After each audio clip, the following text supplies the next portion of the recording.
Binawigala ito mga kapatid nga ba na si City Councilor Dinky Suizo labot sa activity no sa mga igsoon na itong indigenous peoples and si Councilor Dinky mao sa bang Vice Ako, committee chair. Oh no, sorry, committee chair.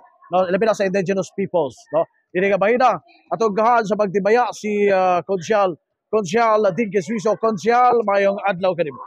May adlaw, Kuya Man, maayong adlaw, Kuya Dudong. Og sa tanan nga nagtanaw, nagpaminaw og mga avid kaayo nga followers sa ato ang tulumanon, mayong adlaw, especially sa mga usamisnon nga nagpan karon, nag-view sa ato ang interview. Yeah. Mayong adlaw. Coach, sadya kayo no ang activity gibo sa tumayigsoon nga indigenous peoples. But pasabot, naagad ang suporta labi na sa pangagabana, sulukan pangagabana sa Usamis ngadto sa tumayigsoon nga mga indigenous peoples. Yes, isip committee chair sa indigenous people. Ako ag yung gianhian kay kining ilahang October manggod is considered to be the Indigenous Peoples Month. And they decided ang ato ang mga membro sa Tabubong Labo, ang tribo sa tong subanon sa syudad, they decided to conduct their IP address. Tawag ani is Indigenous Peoples Address. Wala pong siyagson na. So mga accomplishment nila. Mga accomplishment. They decided nga dini iheld sa Gingona and ang lang date is October 27.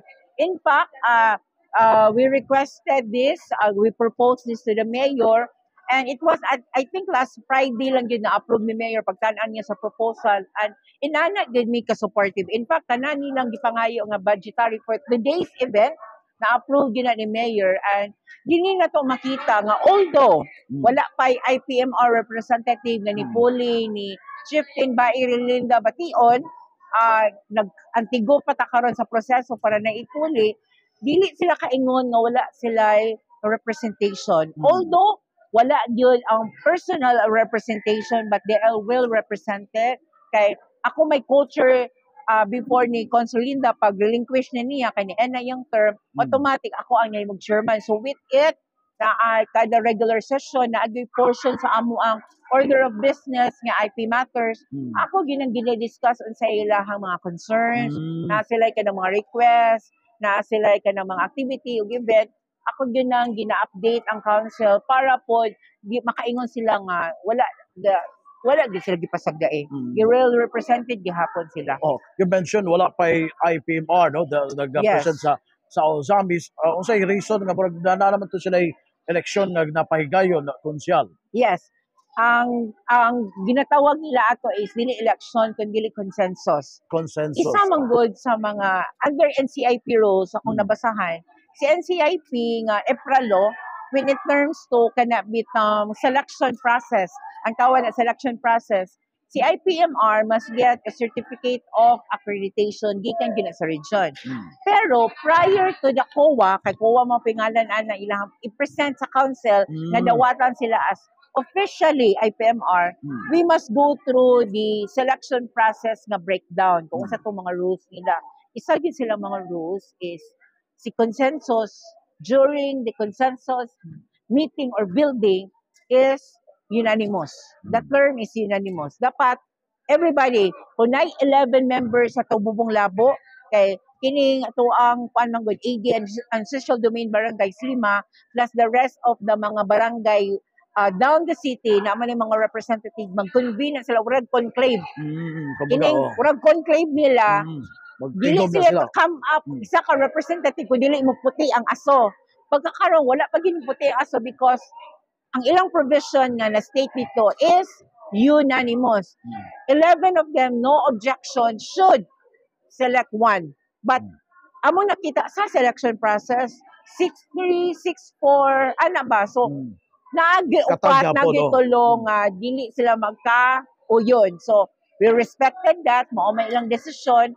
Although we asked for the NCIP guidance sa region, sa province, o sa city, kaya naman yung mga administrator nga nag-assign, we respected yung decision, pero kami, we usually follow yun sa ilang rules na dapat unanimous and they cannot come up. So, the ball is actually under kuan pag yun, sa ila pang tribo, sa ila pang grupo, kung kinsa gyud ang isa nga mugawas nga unanimous. So with it, we will be waiting for that. But then time and again, LGU Zamis is always there supporting the Subanon because kana lang ganing from protection sa ilang mga ancestral domain nga dili pataka-taka og buhat o mga establishment within AD. Amo man ganing nang giayog og scrutinize. It takes 3 to 4 years before a particular establishment matagaan og business permit to operate because wala siya ni undergo sa process. Inana namo kada kong respeto. Ang all other pud nga mga private nga dili mga subanon nga naka-acquire or naka-possess og mga property within ancestral domain, amo gitong gipang recall, gipang review, gipang revoke ang mga permit kay dili mo agi ni selection process ni. So doon na sila pasabot magsubli sila o otro sila og consensus kumbaga aron nga mura og unanimous ga kanaga pili usa ra gyud mapilian nila kumbaga gina. Balaod gyud na. That's FPIC, free prior informed consent. Kung dili ka mo undergo ni FPIC, you have to go back to scratch. So kani it's just a message to all kana bitang whether apil anak kung tag-iyag ya kung subanan gyud ka nga part gyud ka sa AD nagyud kay kana bitang na nakuha na acquire nga mga property sa imong kanununuan nga mga subanon pa even them nga mga subanon still need to undergo the FPIC, the free prior informed consent. Iya gyapon kuhaon ang consensus sa 5 ka tribo, 5 ka barangay nga okay ra ba nga magnegosyo ko dinhi, gi-approve ba ko ninyo, mangayo gyapon siya ana. So wala exempted. Kay balaod man. Gawa siguro na kumbaga na IPs na siya. Again, bahala pag IP na siya, bahala pag subanon na siya. Kung na siya plano nga magpatigayon, mag-build og kanang tourism resort, iyahang yuta, mananghid gyapon siya ni FPIC kay ngano kining ancestral domain goal na established na siya nga iyahaning party, iyahaning kabahin, pero ang tag-iya gyud ana base sa balaod is si tribo gyud si IP kuan gyud IPs kanang members. Member ti buok gyud ang IP mo decide. Kay sila may tag-iya. Mo bitaw nga inana mi kaprotekta sa balaod kay mo gyud na existing. So bisag eskwelahan na existing eskwelahan particular Giris Barangay Gingona. Kung naay plano sa eskwelahan nga magpabuhat og kanang gate sa eskwelahan, mananghid gyapon siya sa tribo. Kung si Kong Ando Waminar or si Governor Henry naay plano nga maghimo o magtukod og kanang 3-story nga view deck, mananghid gyapon niya siya ni FPIC. So inana gihapon ang proseso. And not even ang government, bahala pa government infrastructure or government facility funds by the government still mo undergo gyapon ni FPIC. Ano ka to sa may mong IP bar sa Zamis? Kano sa man sila magpili na pod aron nga dunay mo kada bang mulingkod gyud nga gikan sa mga indigenous peoples.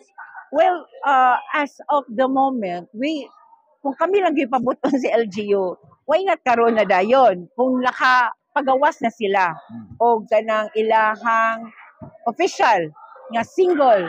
Pero kung mangayo man gud mi na certificate of accreditation, so dapat sa region anak mo issue.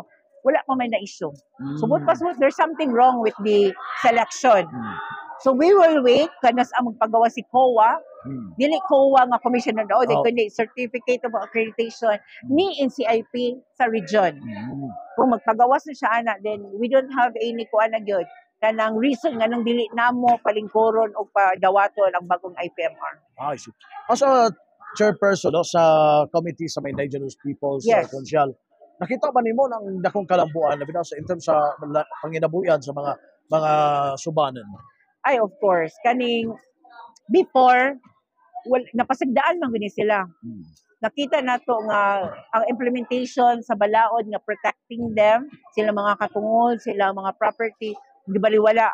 It's only up to now nga nakabalo sila nga. Although, kamulo na silang pamaligya, which is dili allowed, wala sila idea nga sila naghapoy tagiya. So, with it, we already organized them to make a committee, a council of resource fund. That's the Subanon Resource Fund. Kini siya morning board or morning nga council nga katong nagtukod na nga established na nga mga establishmento, magbayad to siya sa Subanon Tribe. Si Subanon Tribe, kining council nga Resource Fund Council, mo ni siya mo breakdown kung unsay gamiton sa giabang aning mga establishment. So, na may nag-construct, na may namuyo. Since wala sila katungod mamuyo, bangabang sila sa mga Subanon. Katong kwartaha, initigo mo, ito gamiton nila for livelihood, mo ito gamiton nila para sa ilahang panginabuhian, to improve the skills para dili yun, mawala yun ang kanabitang literacy nila para ma-improve mo. O the scholarship, dito ta na nakapundo ilang kwarta nga before wala na nahitabo. Karon na mo gi-organize. In fact, among guys silang ipa-create og cooperative para ang tanan resource sa gobyerno through financial assistance pwede dito sa cooperative hatag para implementing na dayon si cooperative. Okay. Mo na among gi-work out karon. So inana na mo sila ka-empower, inana na mo sila ka-ampingan kay mo gini atong mga ancestors. We need to protect them. We need to make sure nga mapadayon gahapon ng ilahang kaning kultura kay mao gyud man gyud na ang sa Ozamis. I see. Okay. Based sa itong pagiginabi sa itong mga EP Mars Yes. barangay, no? Nga, nakip ang mga subanin na ito nga may igsuon nga, nakatabang sila, no? Ilabi na katong sa OPOP, no? Yes. Nga, doon ay mga professional sila mga subanin, Daghan. tungod sa mga programa. Oh, kay in fact na part po sa provision sa OPOP nato nga program is we will have a special slot sa ato mga NCIP members nga qualified katong mga deserving same gyapon qualification galing lang nagdahin gyud si Gov para sa NCIP para sa atong IP members mo nang we requested them to submit kinsa to mag third year gyud nga subanon uban first year pero I don't know kung naay mga special treatment ana pero naagi slot si IP for that para gyud ma-make sure gyud nato nga ang literacy rate sa atong subanon nga demographics taas. With that the OPOP could help with the education of our subanon. This will be the time that we will be producing modern subanon. Although preserve ilang culture, preserve ang ilahang ilahang tribo, modern ang ilahang mga generations to come. And nasay na ito, doon ay tukod dihay